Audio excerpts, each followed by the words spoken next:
तो आज हम जानेंगे 5S के बारे में। ठीक है, तो 5S क्या है, उसको कहाँ से हुआ नहीं हुआ। तो बेसिक में इसका बता देता हूँ कि 5S क्या होता है। ये एक जापानीज़ वर्ड है, ठीक है, उससे आया हुआ है। 5S का अलग अलग एस जो होते हैं, जैसे एक आपका एस हो जाएगा, अलग अलग एस में हम आते हैं। तो एक एस हो, 2 3 4 ऐसे 5 हो जाएगा। तो एक जापानीज़ वर्ड में बताते हैं तो ये सेरी होता है, ठीक है, सेरी। उसके बाद सेटोन, सेसो, साइकेट्सू और शिट्सुके करके होता है। ठीक है, तो 5S का लास्ट एस का जो होता है शिट्सुके हो जाता है। इसकी बेसिकली जापानीज़ वर्ड है, तो इसका पहला हम अलग अलग करके देखेंगे। तो पहला जो होता है सेरी का, उसका मतलब होता है चीज़ों को सॉर्ट आउट करना है। ठीक है, इंग्लिश में देख लेते हैं। तो यहाँ पे हम उस पर आने से पहले हम देख लेते हैं इस पर।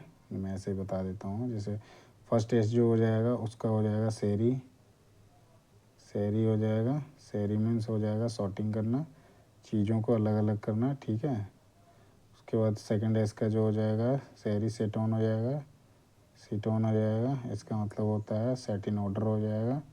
सेट इन ऑर्डर हो गया तो उसको क्रमबद्ध तरीके से सजाना। उसके बाद थर्ड एस का जो हो जाएगा सेरी, सेसो, सेसो हो जाएगा। ठीक है, उसके बाद फोर्थ एस का जो हो जाएगा सिकेट्सो, इसका मतलब होता है क्लीननेस। ठीक है, फोर्थ इसका हो जाएगा सेकेट्सू, सेकेट्सू हो जाएगा। सेट्सुकुसु मतलब हो गया स्टैंडर्डाइज हो जाएगा। ठीक है, मतलब मानकीकरण। और लास्ट इसका जो होता है पांचवें का, ठीक है, तो ये आपका हो जाएगा सेट्सुके हो जाता है। इसका मतलब होता है डिसिप्लिन या अनुशासन कर दो, या फिर इसका सस्टेन कह लो, सस्टेन तो अनुशासित होना। तो इससे क्या होती है प्रोडक्टिविटी में जो क्या होता है कि उस चीज़ में बढ़ोतरी होती है और चीज़ें तरीके से काम में होती है, तो उसमें ज़्यादातर लॉसेस होने के चांसेस जो है ना वो कट जाते हैं। तो जैसे जैसे बुक में दिया हुआ है हम उसको भी देख लेते हैं। तो 5S का इंट्रोडक्शन क्या है। एक दर्शन है, एक दर्शन कार्य क्षेत्र प्रवाह व्यक्ति को प्रबंधित करने का, व्यवस्थित और प्रबंधित करने का एक तरीका है। तो 5S जो है प्रबंधित मतलब व्यवस्थित और प्रबंधित करें कार्य क्षेत्र में जो होता है या प्रवाह को व्यवस्थित और प्रबंधित करने का एक तरीका है, जिसका जो उद्देश्य है अपशिष्ट को समाप्त करके, अपशिष्ट जो भी होते हैं, वेस्टेज जो होते हैं, उसको समाप्त करके उसमें सुधार प्रक्रिया को, अनुचितता को कम करके दक्षता में सुधार करना है। जो ये सिस्टम है उसमें सुधार करने के लिए में होता है। तो इस वजह से देखते हैं अलग अलग इसका है। जैसे हिंदी में लिख रखा है क्रमबद्ध करना है, तो इसको सॉर्टिंग पहले अलग अलग करोगे, ठीक है, फिर उसको सेट करोगे अलग अलग। जैसे आपका एक बॉल ले लो, एक बॉल ले लो, एक बैट ले लो।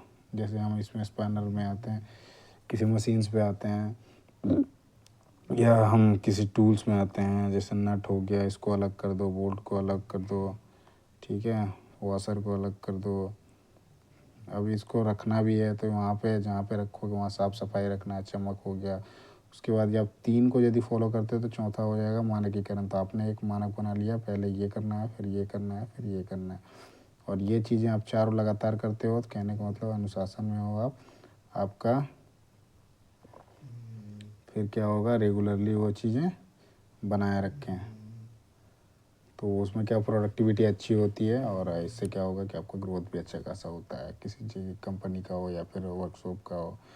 अब इसमें 5S के चरण अलग अलग दे रखे हैं, जापान में बनाया गया। जैसे अभी मैंने बताया एज जो जापानीज वर्ड है, उसमें जैसे इसमें मतलब मैंने बता दिया था। तो पहला एज जो है सैरी है। सैरी का मतलब होता है सॉर्टिंग करना, अनावश्यक वस्तु को हटा दें और जो ज़रूरत की चीज़ें हैं उसको रख लें। दूसरा है सेट इन ऑर्डर, अब जो चीज़ें निकाल दी है उसको क्रमबद्ध तरीके से रखो, व्यवस्थित तरीके से। उसमें उससे क्या होती है, आपको ईजिली आप उस चीज़ को ज़रूरत होगा आप जाके वहीं पे जाओगे, वहाँ से फिर उस चीज़ को उठा के लेके आ जाओगे। उसमें क्या होगा, टाइम का सेविंग हो जाएगा आपका। तो आपकी प्रोडक्टिविटी मतलब टाइम सेविंग हो जाएगी तो प्रोडक्टिविटी बढ़ जाएगी। कॉस्ट कटिंग मतलब कॉस्ट आपका फिर कम हो जाएगा, जो मतलब मेंटेनेंस कॉस्ट कह लो, ये लेबर कॉस्ट कह लो, जो चीज़ें बढ़ जाती है उसके कारण ढूंढने में समय चला जाता है, क्योंकि जो टाइम पीरियड होती है वर्किंग की 8 घंटे के आसपास की होती है, तो उस बीच में अब 8 घंटे में पूरा नहीं होता है तो वो चीज़ बढ़ जाती है। जैसे गवर्नमेंट का कोई भी आता है, गवर्नमेंट के काम कैसे लेट क्यों होते हैं, तो वो स्लो प्रोसेस है जिसके कारण लेट होता है। ये चीज़ें ऐसा नहीं है कि नहीं है, पर ये चीज़ें इम्प्लीमेंट हो रही है नहीं हो रही है, ये बहुत ज़रूरी होता है ना। तो उन जगहों पे जैसे आप किसी जैसे कलेक्ट्रेट ऑफिस में जाओगे आप किसी एक डॉक्यूमेंट बनाने के लिए, तो उसमें एक डॉक्यूमेंट बनाने के लिए आपको 10 दिन 15 दिन महीने भी लग जाते हैं। तो चीज़ों को वही वही चीज़ें होती है जिसके कारण ये दिक्कतें आती है।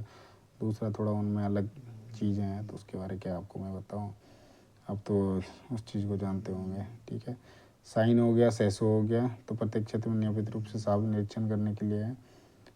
ठीक है, उसके बाद 4 नंबर स्टैंडर्डाइज करके है, तो इसका जो मैंने तो बता दिया सेकट्सू करके होगा, ये सेकट्सू है। ठीक है, ये मानकीकरण का हो गया, सस्टेन का हो गया, उसके बाद शिक्षुक है। ठीक है, तो ये जिम्मेदारी टोटल ट्रैक पर चलेंगे, उसको 4 चक्र को कंप्लीट रखें, जिससे क्या होता है प्रोडक्टिविटी आपका अच्छा हो जाएगी। इसमें जैसे दे रखा है ये 5S में, ये सॉर्टिंग कर दिया, अलग कर दिया, फिर इसको ऑर्डर में सबको रख दिया एक एक अलग अलग करके क्रमबद्ध तरीके से, फिर यहाँ पे साफ़ सफाई करी।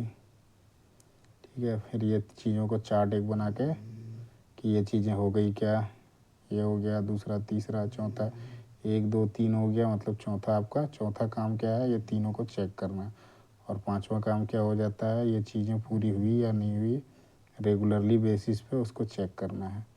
तो ये आपका हो जाएगा सस्टेन। ये आपका हो गया अलग अलग है इसके बारे।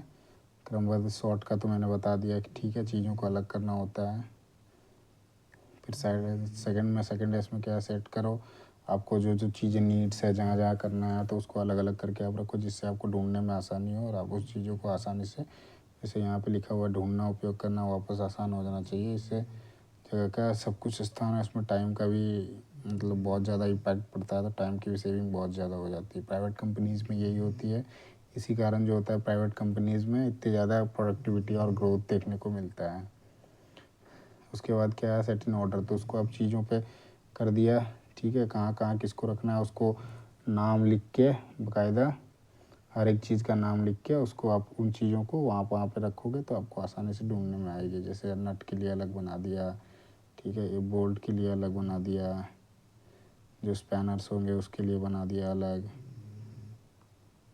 ठीक है, और तीसरा चरण में है साइन। ठीक है, तो जहाँ पे आप इन चीज़ों को रख रहे हो तो वहाँ पे साफ़ सफाई का भी रखना है ध्यान।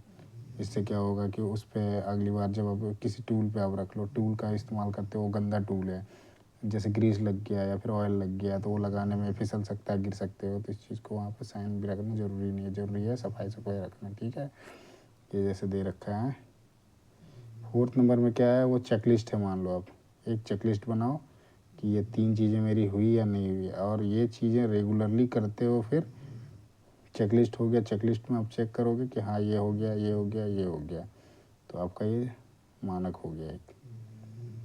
उसके बाद 5वें नंबर में यदि आप चीज़ों को सारे कंप्लीट कर दिए, जैसे ये मानकीकरण के लिए ऊपर चेकलिस्ट रखो, नौकरी का चेक रखो, प्रक्रिया लेवल का संकेत रखो। ठीक है, और ये 4 चीज़ें यदि आप रखते हो तो वो आता है बनाए रखें, मतलब इन चारों चीज़ों को लगातार आप चेक करते रहते हो, दैट मीन्स आप अनुशासित हो और उस चीज़ को बनाए रख रहे हो। ठीक है, तो यही चीज़ें हैं 5S के बारे।